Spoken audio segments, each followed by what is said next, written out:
This is my cell. Looks like I have a toilet seat, I have a sink, I have a table, I have a chair. This is my life here.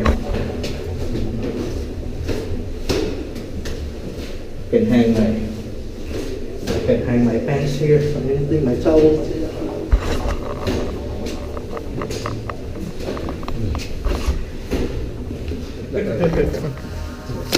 20 seconds. Yep. Yeah.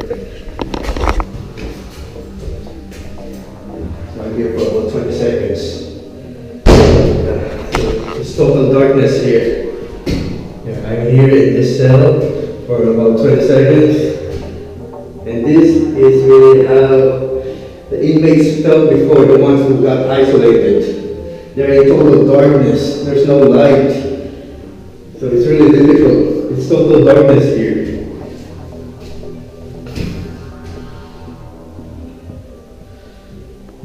Yeah, it's total darkness here. It's so hard to live like this. In total darkness. So I'm just waiting for her to open the door. Yeah, she opened the door. Thank you very much. Yeah. Thank you.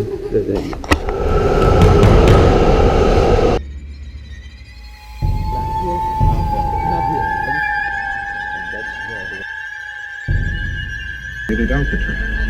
The very bridge was completed in less than 5 years. Alright, we're gonna go over there. That's why I'm done.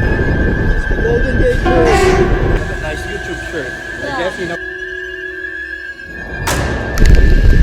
Raining here. Walking to the BART station from my hostel to Powell Street BART station. It's raining. Hey.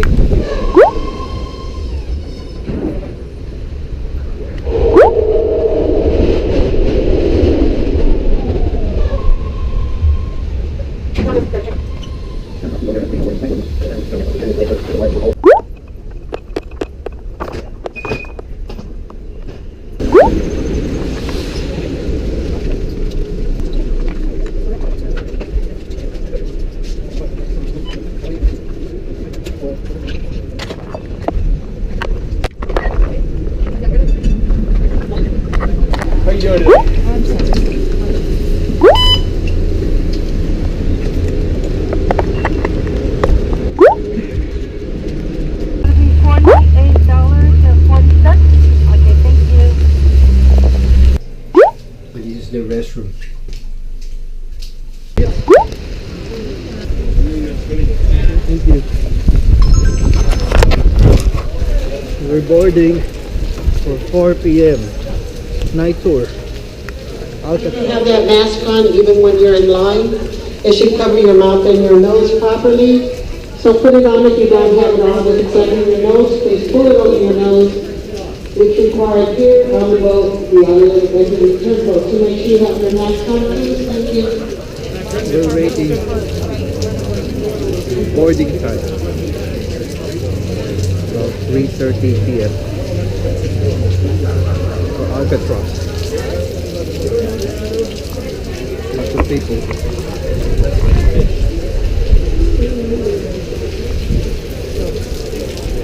On any vessel you wish. Departure times are posted throughout the island. Alcatraz Cruises vessels are required to depart on time.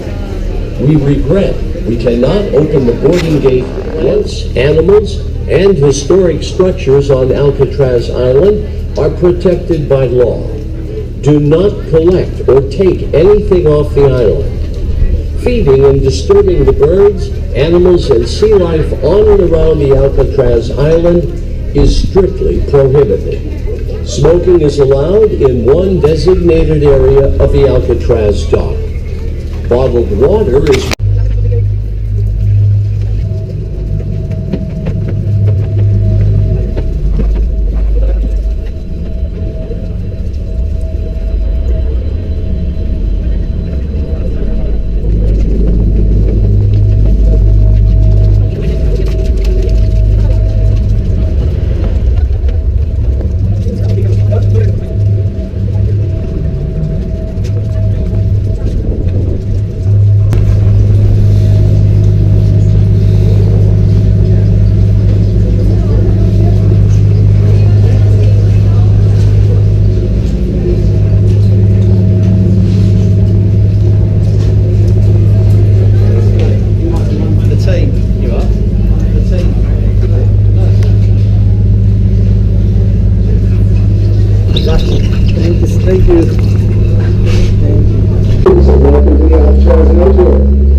rules for you when you visit on this here vessel.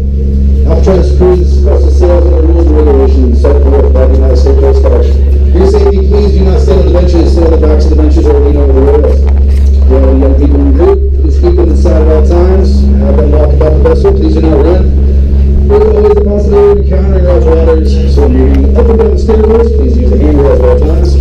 Officers are located in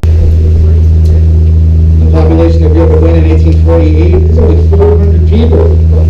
Off to the hills in the east of the American River, Mill Carpenter finds a shiny gold rock, and by the peak of the gold rush, 1849, the population of Europe has exploded from 400 people to 40,000 people. There's no law enforcement and no military presence to speak of. Two spans that look a little different from each other. They're connected in the middle by Treasure Island.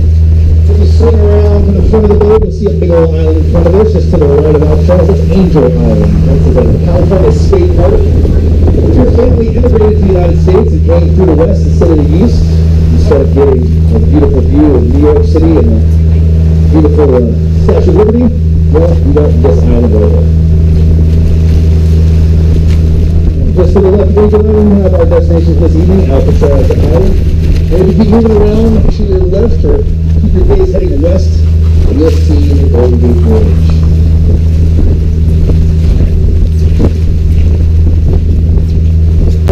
During this time period, through the First World War, Alcatraz, as a disciplinary barracks, probably was one of the most effective prisons in the United States. They were returning people back to society as productive members, and if they weren't doing that, they were returning them back to active duty as productive members of the military.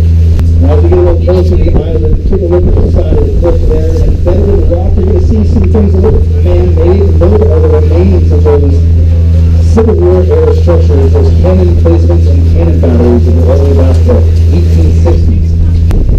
As we look where the water meets the rock, kind of in the center of the island, you'll see about 3 caves sitting right in the middle of that. And those caves are actually the site of where an inmate tried to escape. This inmate got out of the cell house down to the water's edge, and went into one of those 3 caves. Now, the guards were circling the island in boats along with the Coast Guard. They were shooting tear gas grenades into those caves, and they were pretty confident after they searched through the whole island that this particular inmate did not succeed in his attempt, in the fact that he had drowned.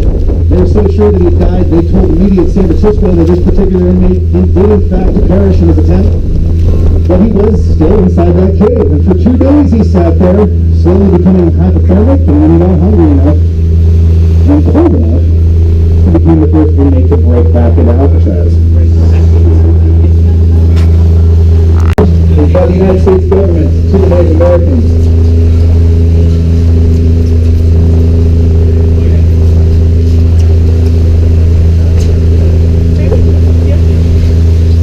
One of these violations, there were over 200 treaties that were written to the Native American tribes by the United States government, and to this day, not a single one of those treaties has been honored by the government. The 1868 Treaty of Fort Laramie specifically stated that any retired, abandoned, or out-of-use federal lands were to be returned to native people. Once Alcatraz closed, it was exactly that, surplus property. Native Americans challenged Alcatraz to return the land to them, and they were refused. One of the leaders of the Indian movement, Richard Oakes, was a spokesman for the Indian tribes, released to this stage of the San Francisco Party of Interior.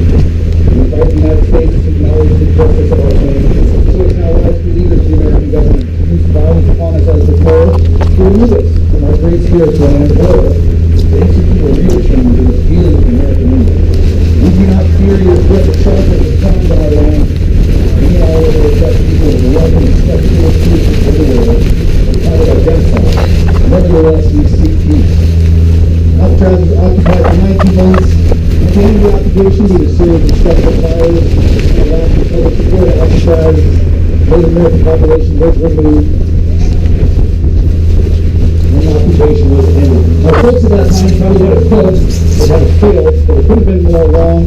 This protest had sparked off many others, and Alcatraz still to this day is known as one of the staging grounds where the Native American civil rights movement.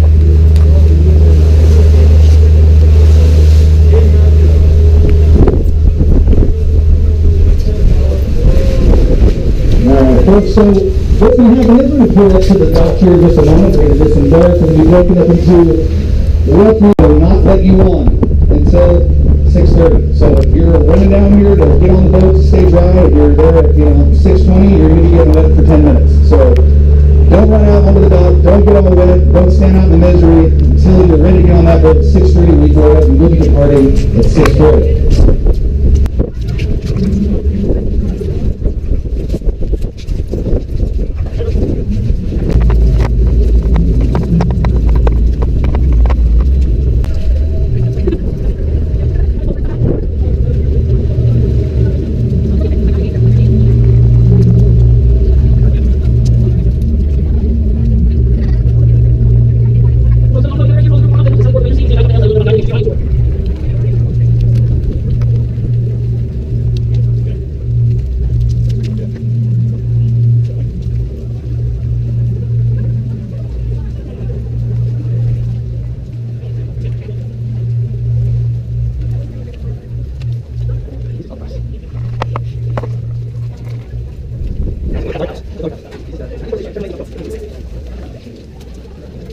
You were wondering, we just had it restored.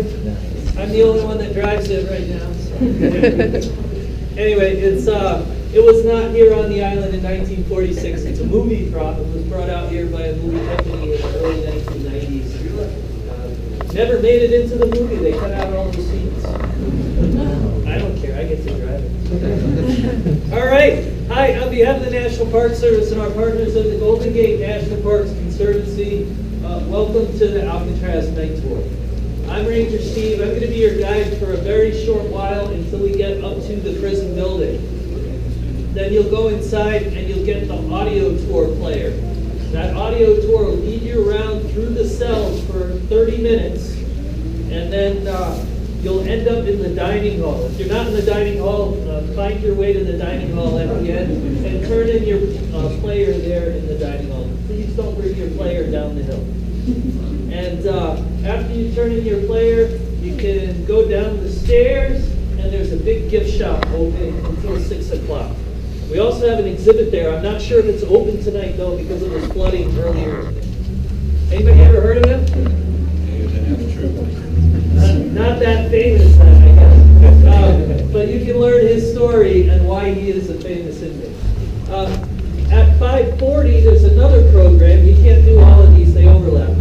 In D Block. D Block is the solitary confinement wing. You'll walk through that on the audio tour. So D Block, we'll get there at 5:40, and there's going to be a program called Murder on the Rock. And it's an adult-themed program. So if you have any younglings with you, you probably don't want to bring them to that. At 5:50, there's another program in the barber shop.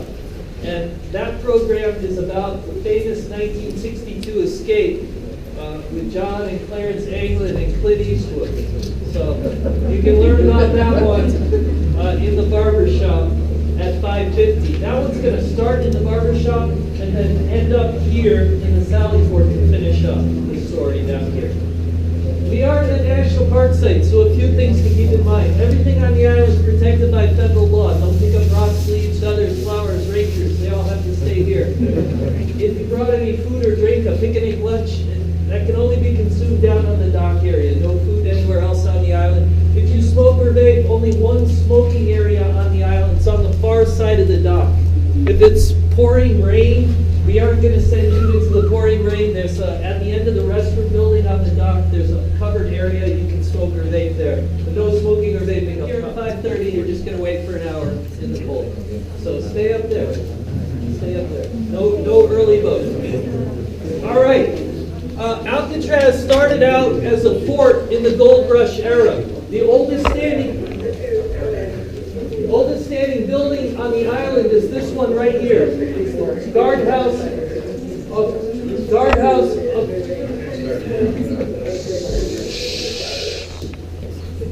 Fort Alcatraz, carved in the rock right above that arch. It says Alcatraz Island 1857.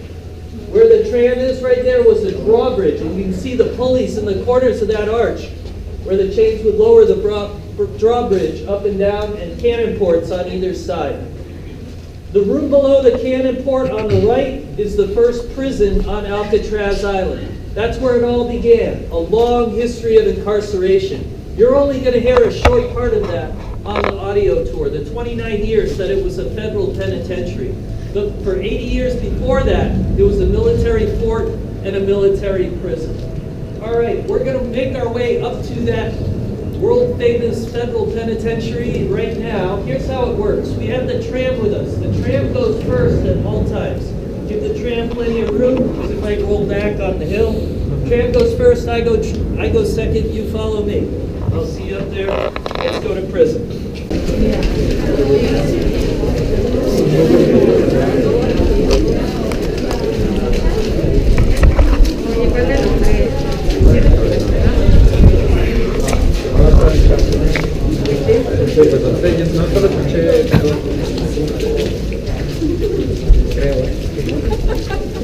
¿Te la digo? Sí, porque creo que se va a ir más No, tu atención. No estaba. No, aquí no.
Would you like an audio device? Okay, it's pretty easy to use. Just press the green button. Then you put it next to you. You see there are speakers in the back side here, okay? And lastly, please do not open it. Okay, that's it. Just press, that's it.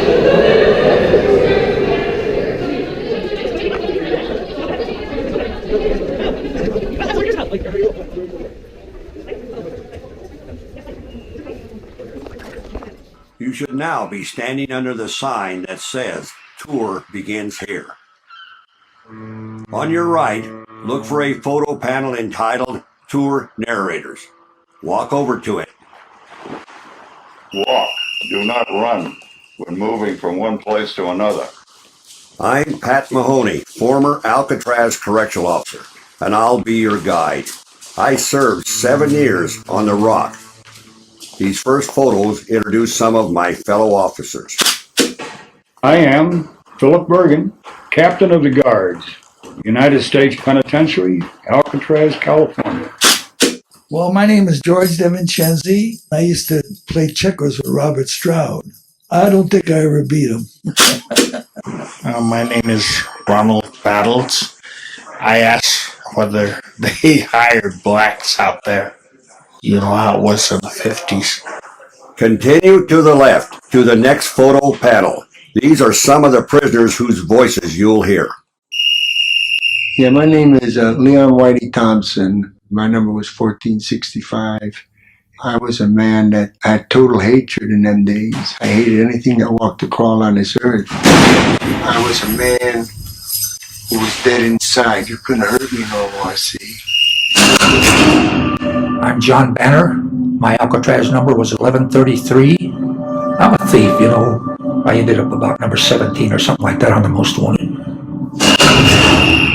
You were a number, you weren't a name. I wasn't Jim Quill, and hell, I was number 586.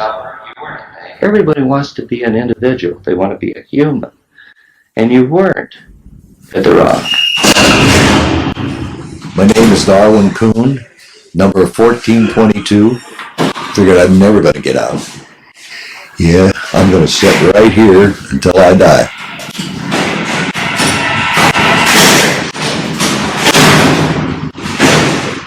Now, continue to your left. Up ahead, you'll see an open gate on your right. This was called the cutoff. Walk through the cutoff. The Alcatraz Cellhouse opened as a federal prison in 1934. Within these walls lived the country's toughest, most dangerous, and most famous prisoners. As soon as you exit the cutoff, immediately turn right onto the next corridor. It's called Broadway. Walk slowly along the line of cells on the right side. Each cell has a number above the cell door. On your right, find cell number 113. Stop and look inside. Broadway was the first stop for arriving prisoners. We went right down Broadway, in our birthday suits. And all the guys, howling.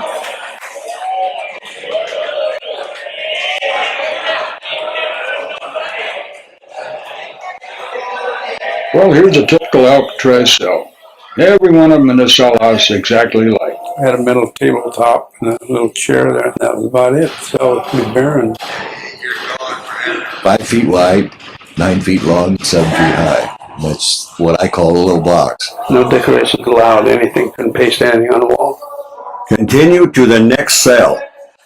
Waiting on the bed for each new prisoner was a copy of the official rules and regulations. This is the rules of the cell house. Your cell is subject to search at any time. Your towel had to be folded up and put on your shelf.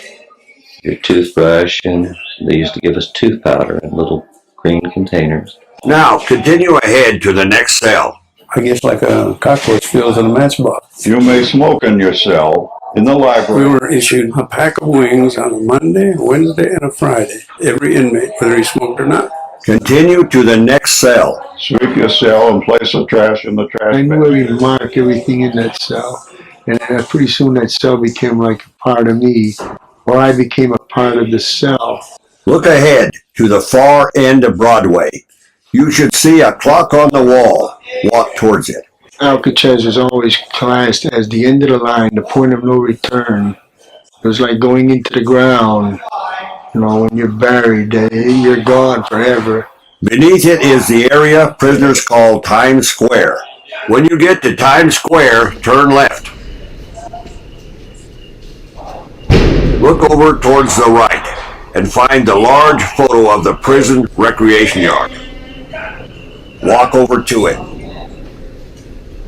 This is the rules of the cell house. Your cell is subject to search at any time. Prisoners had a decision to make, whether to obey the rules or not, to do good time or bad time. That decision affected their lives dramatically. An inmate is given housing, good food, medical attention, and all the necessities of life. Everything else was a privilege. Time to exercise outside, getting books and mail, all had to be earned. One of their favorite privileges was the recreation yard. The most pleasant place, I believe, on Alcatraz, and the most appreciated. The handball court, the horseshoe court. Prisoners also played bridge out in the yard. They used dominoes instead of cards. They came out with a system called Auto Bridge. You played it all by yourself. Guys got so wound up in this bridge thing that they ate and slept it. They'd go out there and it would be so cold that you didn't think you could stay out there. Yet they'd stay out there for 3 hours and play bridge. And if you're occupied with bridge and you're studying bridge, you're not thinking about going over the wall. Prisoners who chose not to behave ended up in a harsher place, isolation. You should be facing the photo panel. Look to your left. Directly ahead is an open steel door marked D block. Go through this door. D block was a prison within Alcatraz. the treatment unit. This place is going to operate on the basis that you do what you're told, and you're going to get a fair break. If you don't behave yourself, we're going to come down on you like a ton of bricks. Move a few steps into the room and find a place to stand. Look up at the 3 tiers of cells. Unruly or violent prisoners were sent here. They stayed in their cells 24 hours a day. Typically, they were only allowed out once a week for a shower and exercise. Now in this cell block, we have 42 of the least popular cells in Alcatraz. Although by far they are the best, the roomiest, and the nicest state-of-the-art cells that were available in this prison. It was cold, it was damp. The wind used to just blow through there. You could hear it. At night you could hear it whistling through the windows. One of the more infamous prisoners to live here in D Block was convicted killer Robert Stroud, the so-called Birdman. And almost immediately upon his arrival at Alcatraz, he was relegated to the treatment unit. And he didn't bring his birds along with him, which made him very unhappy, but he brought all his bad habits with him, which made us unhappy. And there he remained for several years, being obnoxious and noisy and agitating and busily writing. Fluent in 3 languages, a mathematical expert, brilliant man. He was a psychopath. Suicidal, homicidal maniac. Now, turn to face the windows. Walk over to the photo panel on the wall. You'll see a photo of Robert Stroud. Alongside Stroud, you'll see some other well-known prisoners. Alcatraz was built for men like these. Alvin Karpus, you gotta watch out for him. Former public enemy #1. Creepy Karpus. When you seen Creepy, you wouldn't have to be told he was creepy because he walked on his toes. He had Kelly. Machine Gun Kelly. Nice fella, never give you any trouble. Very accommodating, polite. Mickey Cohen, Frankie Garbo. And Capone. Ain't a fool with Capone, see? He was a street fighter. He's a big man. He was in good shape. The only thing, his brain was gone. He had syphilis. Well, eventually it drove him crazy.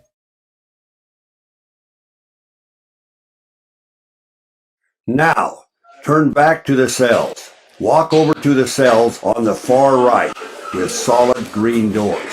This was solitary confinement, the whole, cells 9 through 14. When the cell was occupied, the regulations required that the light be on. But we kept the lights off when they were in there. They were in the dark. You may enter one of the cells if you wish.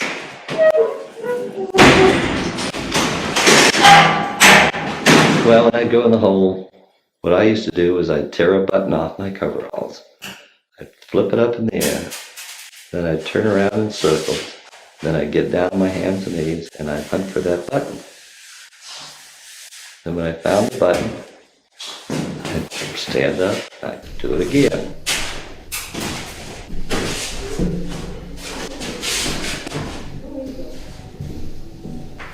But if you would close your eyes like right now, close your eyes and seal your eyes up with your hand, with a little concentration you can see a light.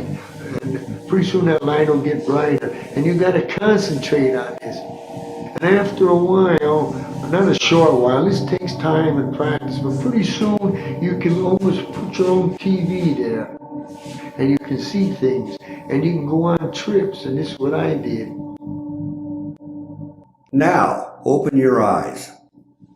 Step out of the hole. Walk through the nearest doorway marked library.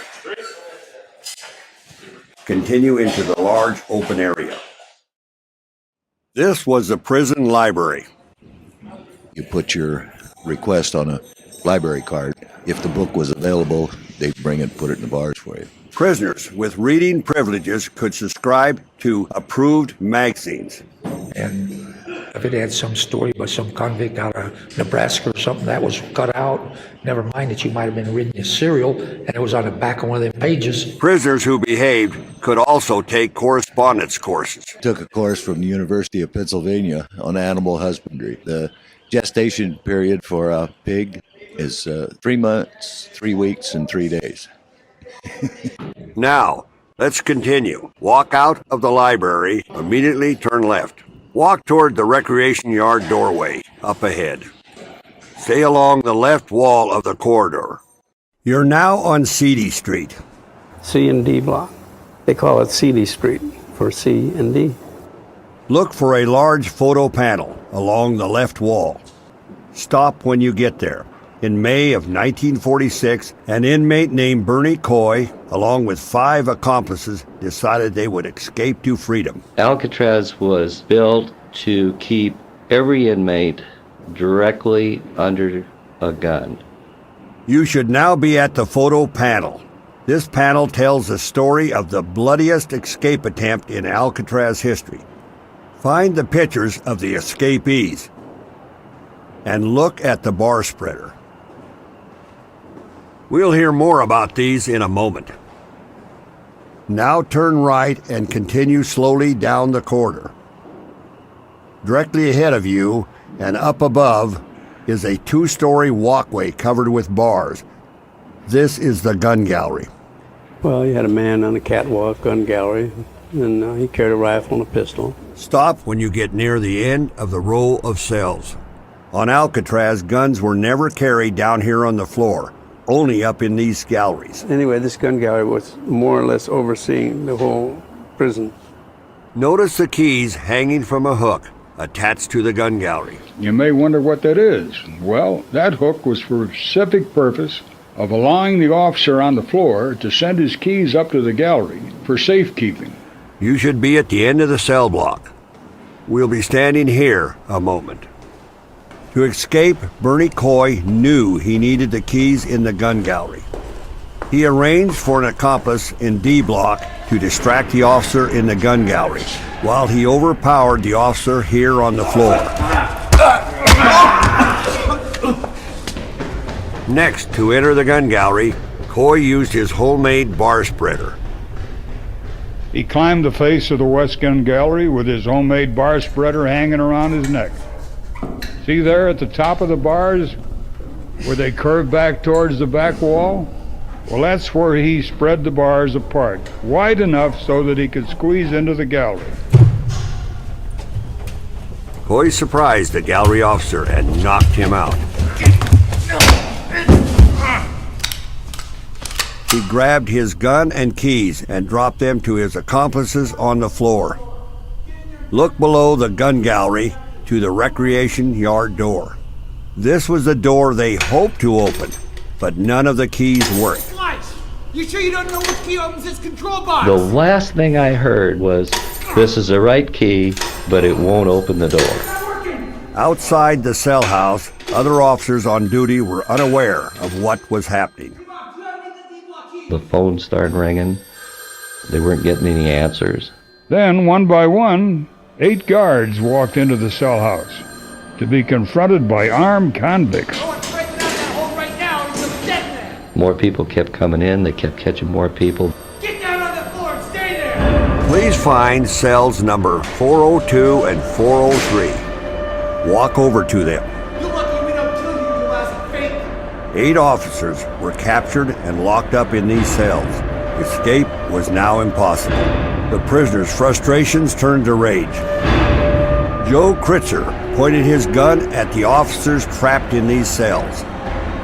Wildman Sam Shockley incited Kretzer to kill the captive guards. He shot them in cold blood, one by one, poking his gun between the bars of the cell front.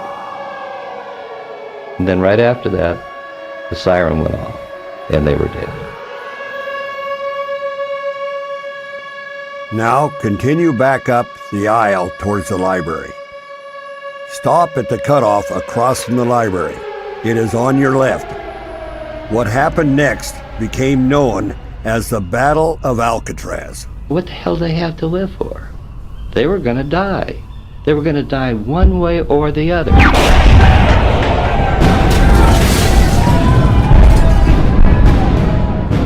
Warden Johnson called in the United States Marines. For 2 days, the Marines and correctional officers bombarded the cell house from island slopes and rooftops.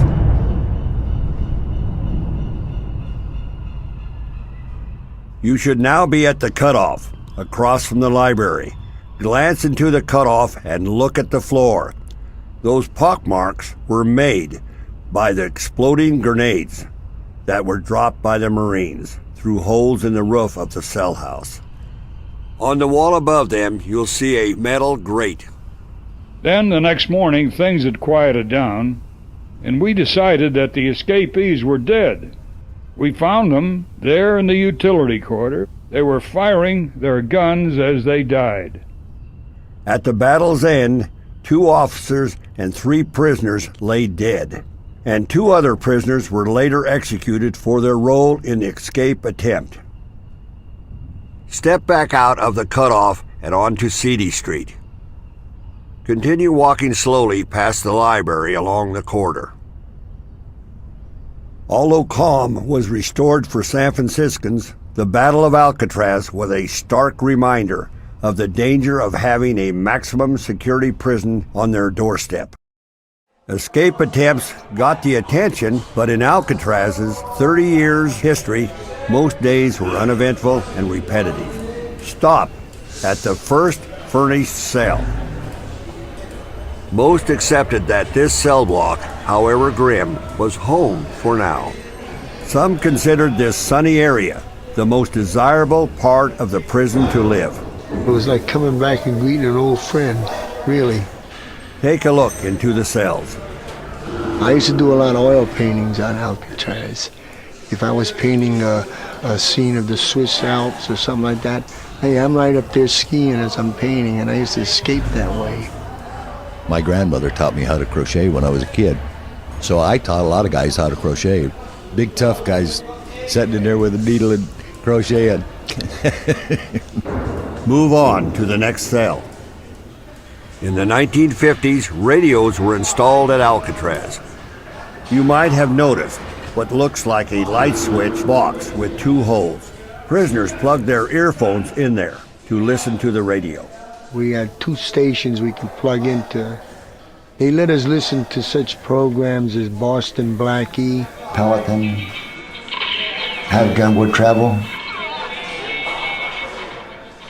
baseball games, and basketball games. Move on to the next cell. At nighttime, between 6:30 and 7:30, they have what they call a music hour. They play harmonicas or a guitar or whatnot. They had one guy over there, and he used to play one of these slide trombones. And I think he only knew 3 notes, ta ta ta, ta ta ta. For an hour, that's all I hear, ta ta ta, ta ta ta. New Year's Eve, everybody had a saxophone or a clarinet or a guitar or whatever started playing. Then they'd take their tin cups and they'd rack them back and forth across the front of the Mars. Turn around and look up at the windows. They face San Francisco and the setting sun. The yacht club, which was directly across from the island, would always have a big New Year's party. If the wind was blowing from that direction to the rock, you could actually hear people laughing, you could hear music, you could hear girls laughing, you could hear all the sounds that were coming from the free world at the rock. But New Year's was always the night we heard it. Continue to the end of Seedy Street. When you get there, turn left. Look for 4 small windows in the wall on the right. They're marked Visitation. The prisoners called this Pekin Place. When they'd written me that letter and said, you're dead, don't ever come back, we've told your sister you're dead, the whole bit. I'd been there at the Rock 7.5 years.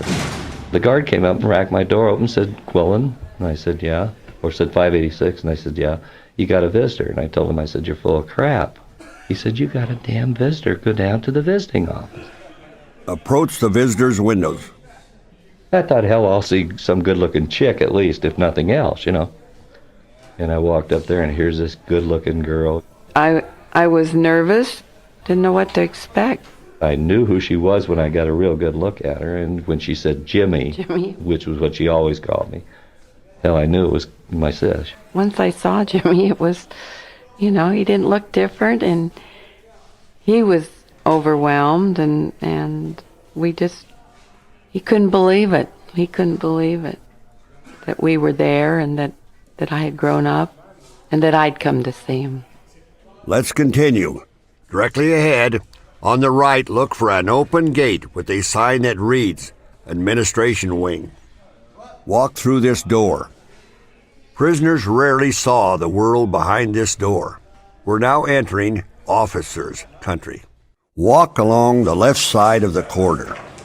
We're passing the prison control room on your right, but keep walking. We'll stop here again later. Turn left into the first doorway up ahead. Officers reported for duty in this room. This is where the business of running the prison took place. They said, okay, fall in. Step up to the mannequin in the glass case. This is a typical Alcatraz officer's uniform. Uniform was prison gray with a hat. I wore a hat all the time. Regular double-breasted uniform. And they used to call you red ties because everybody in the place had this red tie on. Even supplied your shoes and your socks. Didn't look like a policeman. You didn't look like a social worker. The only thing that you had when you went in the cell house was a whistle. I carried a sap. We weren't supposed to, but many of us did. Unlike the prisoners, officers could leave the prison. Many officers lived right here on the island. Walk over to the large window and take a look out. When you got done work, you just run down, catch the next boat, and you're in San Francisco in 12 minutes. And you can stay, go to a movie, have dinner, catch the last boat back. Just to the left of the plaza is what remains of the warden's house. Officers' housing was just down over the hill. Well, my name is William Long. We had quite a little community there on Alcatraz. That included wives and children. My mother was putting me to bed one night, and I could hear the prisoners, they were yelling and just raising a ruckus, and I said, what is that noise? And she said, oh, just the prisoners letting off steam. I'm Jolene Babiak, and I lived on Alcatraz as a child. We all worked together. We all played together. We had 2 bowling alleys where we had bowling leagues. We never locked our doors or anything on the island. Never. We had a little grocery store. It was like living in a very small town. Now continue through the nearest open doorway. Keep walking through the next small room. The larger room up ahead is the warden's office. I never did see what it looked like inside the warden's office. The only time I ever found out what it would look like is when I come back as a tourist. Alcatraz had 4 wardens over its 29-year span. Walk over to their photos. The prison opened in 1934 under the strict discipline of Warden James Johnston. They call him Saltwater Johnson, see? Things start to change when the new warden come in. They open up a little more. Move to the next photo. Yeah, Warden Ed Swoop. Nobody wanted to tangle with Swoop. The convicts called him the devil. Next was Warden Paul Madigan. And his nickname was Promising Paul. He'd promise you everything and never give you nothing. The last warden was Olin Blackwell. He was in charge when the prison closed. Oh, Mr. Blackwell. Mr. Blackwell was a character. He was a Texan and a really nice guy. Now continue through the next doorway and walk outside. Immediately turn right.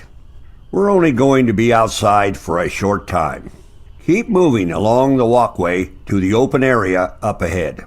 When you get there, find a place to stand where you can see San Francisco.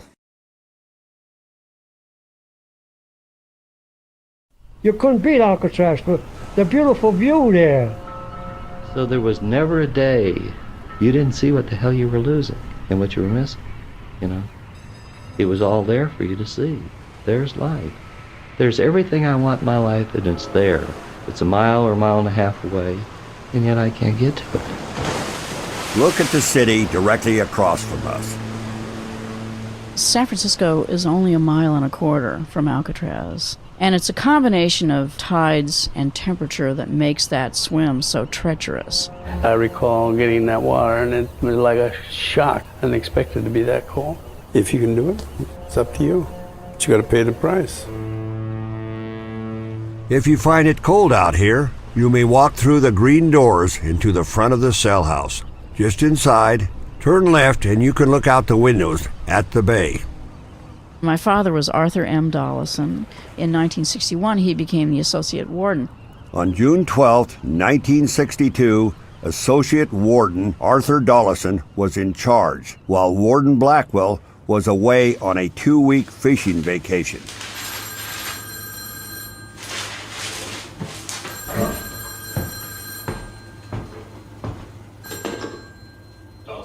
My father was already up at 7 o'clock in the morning, having his breakfast, and the phone rang. And he told me later that he reached to that phone with dread because he knew that wasn't going to be good news. Art Dollison got the news that there had been an escape. 3 men were missing from the cell house.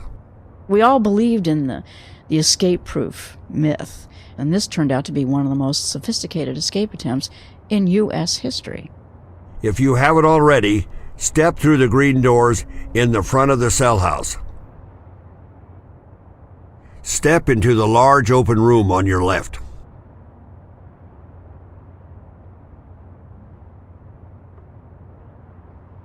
Now, look into the control room window.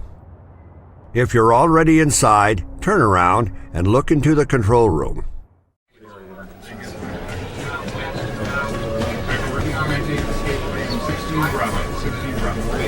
When they heard the escape siren, every officer on the island rushed here to report for duty.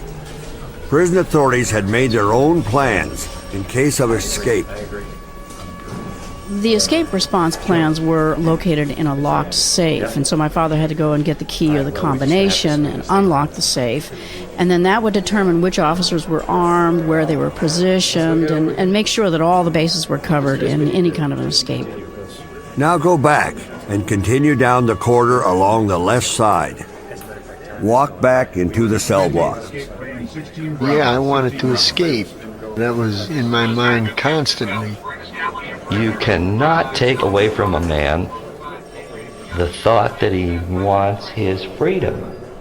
As you re-enter the cell block, immediately turn right. We're heading for what the inmates call Michigan Avenue.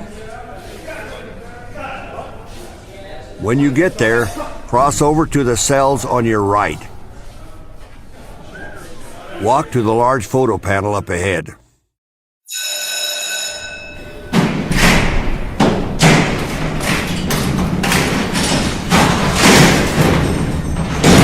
Earlier, on the morning of June the 12th, 1962, Officer Bill Long had been in charge of the first count of the day. And at the sound of the bell, the inmates are supposed to be dressed and up, standing in front of their doors for count. Bill, there's a guy up here, I can't get up.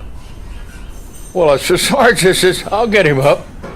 Look across the aisle for cell number 138. I'll wake him up. Walk over to it and look inside. Hey! And he was laying in there, so I reached in through the bars and I hit the pillow. And Lord knows what happened. The head fell off on the floor. The guy said that I shot back about 6 feet. Here's his face, here's his head, hair on his head and everything. One of the other officers there said, here's another one, Bill, right here. There's one up here, Bill. And I said, don't touch him. Don't touch it with a horror movie. And I was right in the middle of it. You should be facing the cells. Continue to your left to cells number 150 and 152. Prisoners Frank Lee Morris and 2 brothers John and Clarence Anglin had escaped the night before. They made dummy heads to fool the officers. Morris was the brains. The Anglin brothers, they were just swamp rats out of Florida. According to the reports, the men enlarged the vent openings in the back of their cells with stolen spoons. I'll give you a ton of spoons, and I want to see how long it'll take you to go through one of them walls there. Them walls may be old, but let me tell you, you're not going through them cells with them spoons. They didn't make those holes with spoon handles. They had the necessary tools, hammers and chisels and drills. No one thought it was possible to get through concrete using spoons, but in fact they were heavy gauge steel, and you break off the bowl and now you've got a drill. And in fact 13 spoon handles and a ladle handle were actually found hidden in 2 cans of cement paint after the escape was over. Now, continue to your left to the end of the cell block. Turn right. Just around the corner, look for a glass door. Inside is the utility corridor.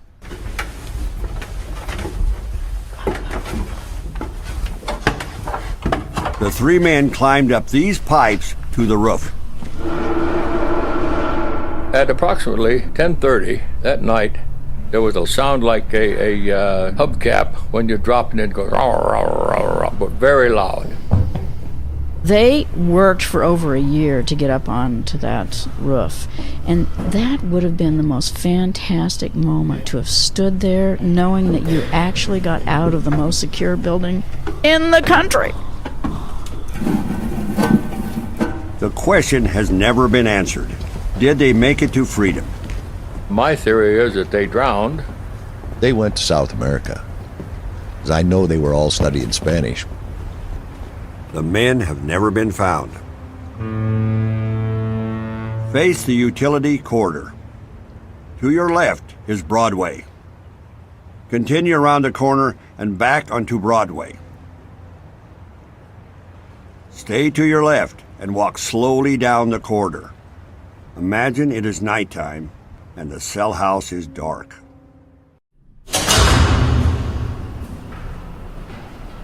Lights went out around 9:30 at night, and that was it. It was dead quiet. Quiet like a mausoleum. It was kind of scary walking around those dark tiers, and some would sleep with their eyes open, some grind their teeth, some talk in their sleep. You lay awake a long time. I could sit out there in True Tower at nighttime and see the full moon come up. Continue slowly down Broadway past the cutoff toward Times Square. In the housing of inmates at Alcatraz, it was deemed necessary to keep the blacks separate from the whites. At that time, Alcatraz mirrored American society. This part of Broadway was a segregated section for black prisoners. Stop when you get to the end of the cell block. Mexicans, Indians, whites, they could all cell next to each other. The only ones that couldn't was blacks. They tried it when they opened up, and they had such a high population of hostile rednecks and such a low population comparably of blacks that they soon found out they couldn't do it. They finally integrated all the other penitentiaries, but not Alcatraz. Of the 100 or so officers, only a handful were black. It was very difficult for the black officers. They got rid of anybody with an education because their feeling was someday that guy is going to be my boss. You should now be at the end of the corridor. This is the area known as Times Square. Directly ahead of you is the dining hall. Step through the doorway and move toward the bars at the back of the dining hall. 3 times a day, all the men in general population gathered here for 20-minute meals. Imagine 200 plus men, each armed with a knife, fork, and spoon. This was potentially the most dangerous room in the cell house. And if you notice up on the ceiling there, you see these canisters up there dotted around. That's tear gas. And we nicknamed the dining room the gas chamber. It so happened during the history of Alcatraz, they never did trip the button.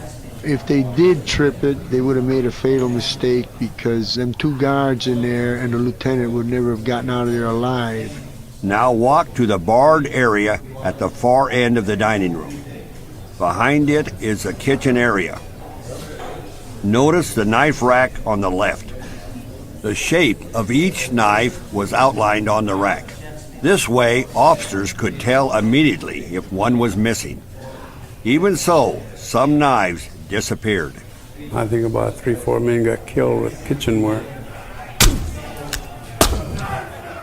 and I heard that old familiar pop slap, you know, and Chili had drove it into Sosa's back. It was just like an ice pick. He stuck it right in the back, and that was the pop slap I heard. Feel free to sit on one of the benches. Alcatraz, I don't think you ever heard anybody say anything disparaging about the meals. It was a strict requirement of the Bureau of Prisons that the food not only be palatable and healthy, but attractively served. When they first started making spaghetti and putting it on the line, it was pretty good. And it kept going down and down and down. Noodles and plum juice. So somebody said, damn it, the next time they put that spaghetti out on the line, we're going to turn the tables over. The following week, there was a damn spaghetti. Pretty soon all the tables are coming like domino. Pop, pop, pop, pop, pop, pop, pop, pop.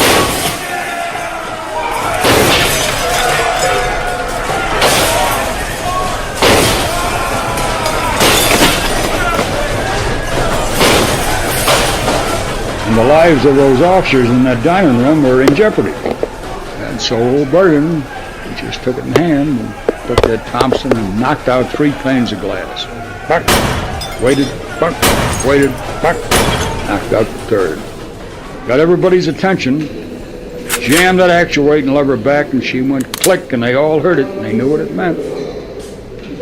And I said, Lieutenant, blow your whistle, just quiet. He blew his whistle.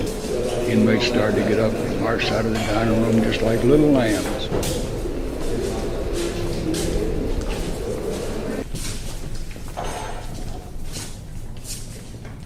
At the end of 3 decades, over 1,500 men had served time on the Rock. By then, Alcatraz had served its own time. After years of harsh wind and weather, the buildings were badly deteriorated. The isolated island was too expensive to run. And now in the 1960s, prison reformers preached rehabilitation instead of punishment. Early in 1963, Attorney General Robert F. Kennedy ordered Alcatraz closed. Look back toward the dining hall entrance.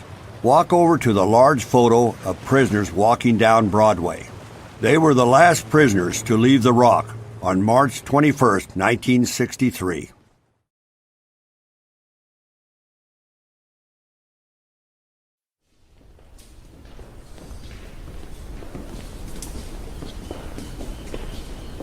The last day we were there, we ate breakfast in the dining room, showered, and put on clean uniforms and shackles and handcuffs down to the boat.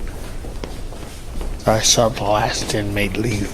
The last inmate leave. And I went from hell to heaven. And when I stop and think what I was doing over there, locked up in those gun galleries and towers and wrestling inmates, and yes, heaven and hell. And I remember when they released me. I've been locked up 15 years, and during all this time I never had no visits, no letters, no nothing.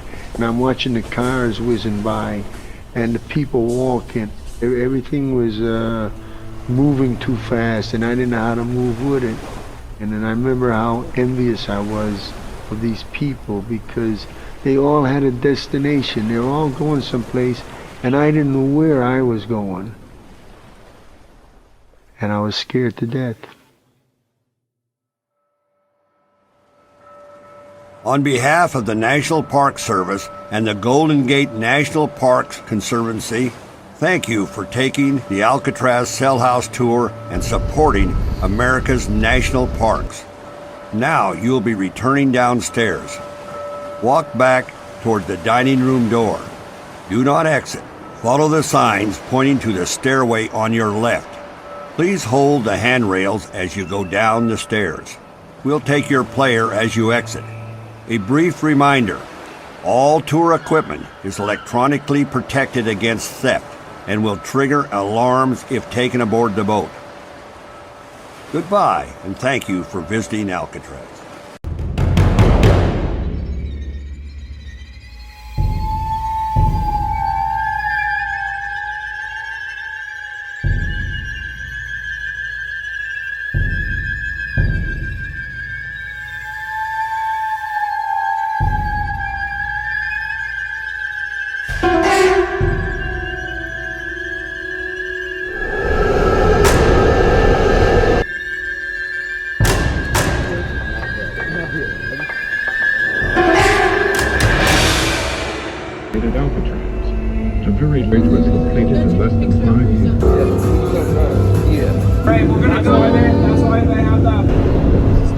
Gate Bridge. Got a nice YouTube shirt. I guess you know.